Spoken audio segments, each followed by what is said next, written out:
Confronting Privilege in Our Lady of the Assassins and Down the Rabbit Hole by Pierre.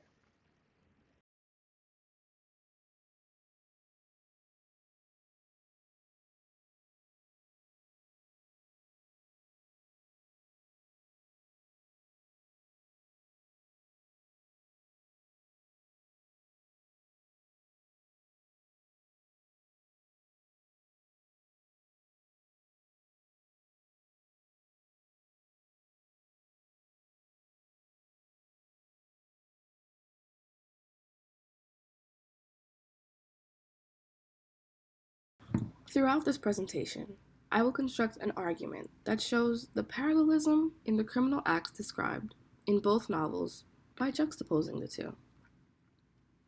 I will provide you with textual evidence that supports my position and critically analyzes the text in order to answer this question. What parallelism, if any, can be noted in the ways in which Fernando and Toshli interact with the criminal acts they describe in their respective novels? Does each novel provide insight or a new perspective on the ways in which young men in these cultures are groomed for a life of crime?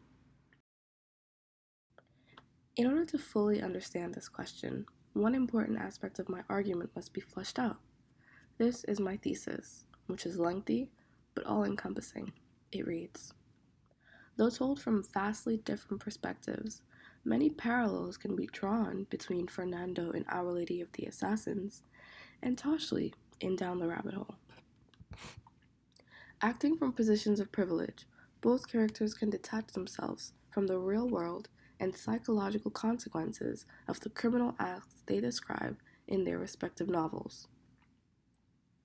This dissociation allows these characters to feel like their hands and consciousness have remained clean, while those beneath them are not only forced to carry out cruel and vicious acts, but also to live with the emotional ramifications of these acts.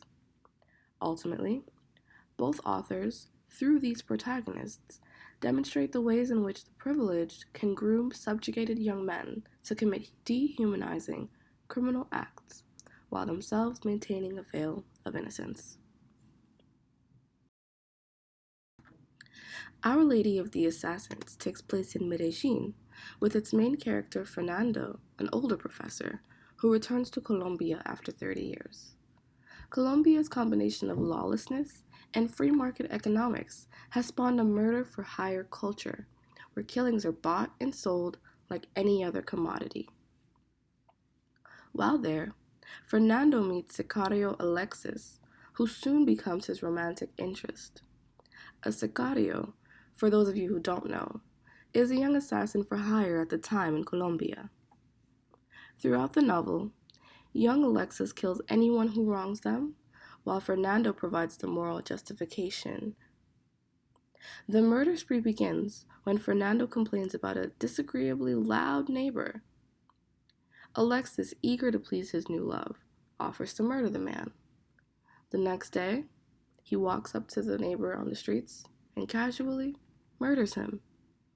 Fernando finds himself colluding with the murder and rationalizing it. Following the death of Alexis, Fernando meets and becomes fixated on his relationship with Wilmar, another young sicario, whom we find out, at the end of the novel, is Alexis's murderer. Down the Rabbit Hole is a short novel which tells the story of a young boy named Tochli, the son of a Mexican drug lord, commonly referred to by his son as Yoka. Being the son of a drug lord, life is heavily circumscribed. Toshli's interactions with others are limited, and he is very close to his father. The story is centered around Toshli's desire to own a pet Liberian pygmy tiger. Yet, the themes of violence, murder, and corruption are apparent even when told through the lens of a child. The most disturbing part of this novel, in my opinion, is the young boy's nonchalance when it comes to the violence in the world around him, and his desire to live up to his dad's image of a man can be quite unsettling. Toshli trivializes the violence of the illegal drug world around him from a place of privilege. which allows him to remain detached from his world.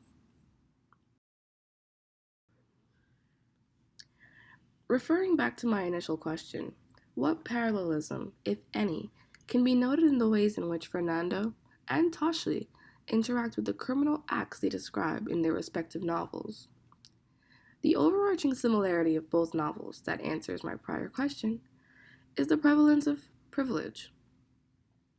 Privilege is the common denominator found in both Toshli and Fernando, which allows them to interact with the criminal acts they describe in their respective novels.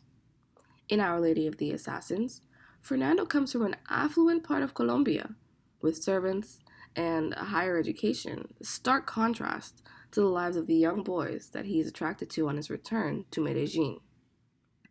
The foundation of privilege allows him to remain detached from the violence of everyone in Medellin whom he views as guilty.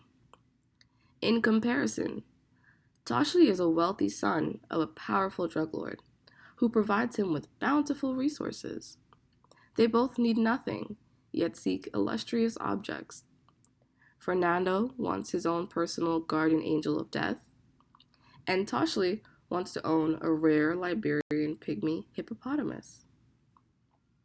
Their socioeconomic standing provides both main characters with the privilege to control those subjugated by them socioeconomically.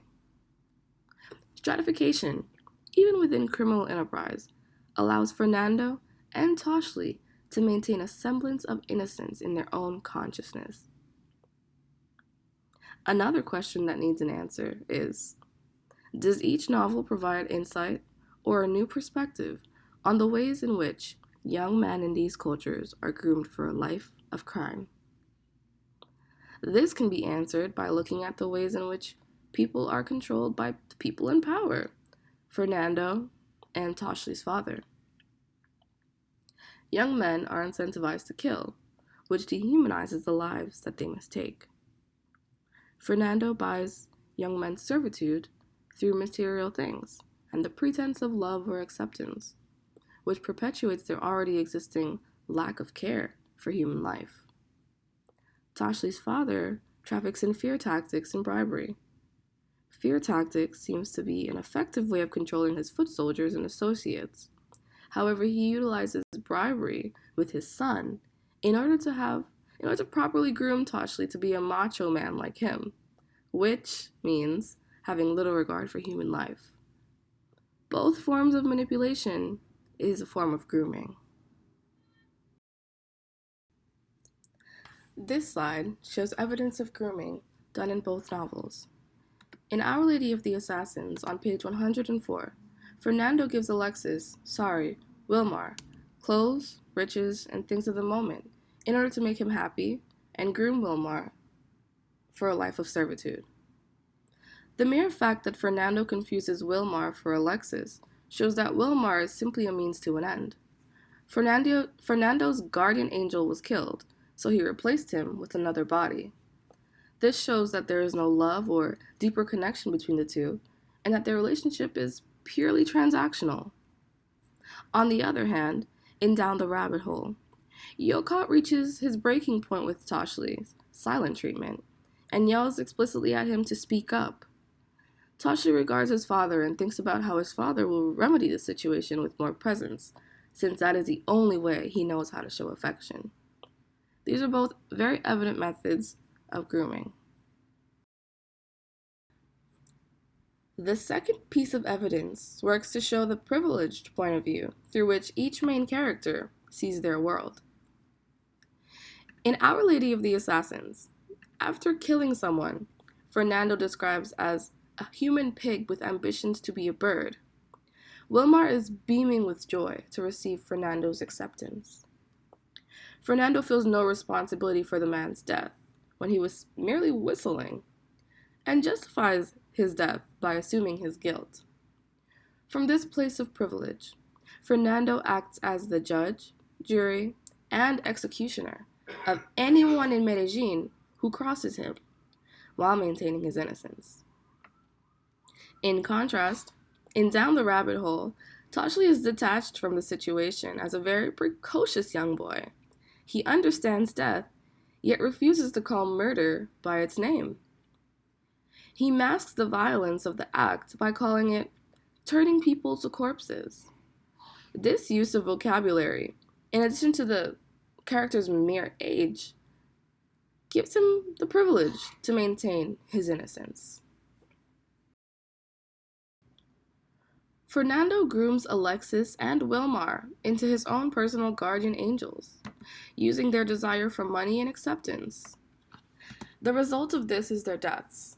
Alexis and Wilmar are both disposable to Fernando, as he can find any other young sicario motivated by material things anywhere in Medellin who is willing to carry out his wishes. He uses the boys to absolve him of his wrongdoings by attributing their violence to their nature and not to his manipulation.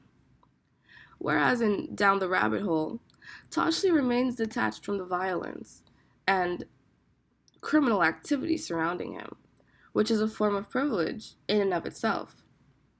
His disregard for life is apparent throughout the novel, and his grooming by his father is progressive.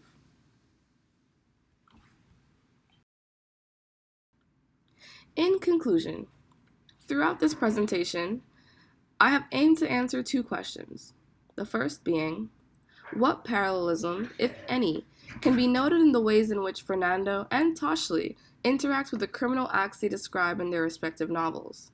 And, does each novel provide insight or a new perspective on the ways in which young men in these cultures are groomed for a life of crime?